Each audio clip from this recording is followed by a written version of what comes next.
ওকে, so অবশেষে আমি এমন একজন মানুষকে পাইছি যার সাজেশনে আমি আর কি অ্যানিমে দেখা স্টার্ট করছিলাম। মানে ভাই ইউর নেম ভিডিওটা দেখে কিন্তু আমি সর্বপ্রথম আর কি অ্যানিমে দেখা স্টার্ট করছি। তো সে হচ্ছে গিয়া সুপার ফিকশন বা ইয়াসিন আরিফ ভাই। তো ভাই কেমন আছেন? আলহামদুলিল্লাহ ভালো আছি।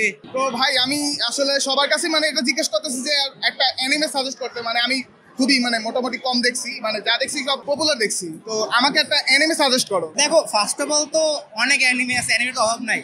তোমার টাইপ কিরকম কিরকম ভালো লাগে? লাইক আমার বেস্ট অ্যানিমে লাগে হলো অ্যাটাক অন টাইটান বা ডোরোরো, একটু ডার্কিশ অ্যানিমে ভালো লাগে। বা বেসিক লেভেল তুমি যদি শুরু করো, তিনটা অ্যানিমে শেষ করতে হবে তোমার। যদি অ্যানিমে তুমি অ্যাজ এ ইউটিউবার তিনটা নিয়ে তোমার দেখতেই হবে। কোনটা কোনটা বলো? নারুতো, ওয়ান পিস আর ব্লিচ। নারুতো তো দেখা হয়ে গেছে, ওয়ান পিস 28 পর্যন্ত দেখছি। ওয়ান পিস তো হিউজ বড়।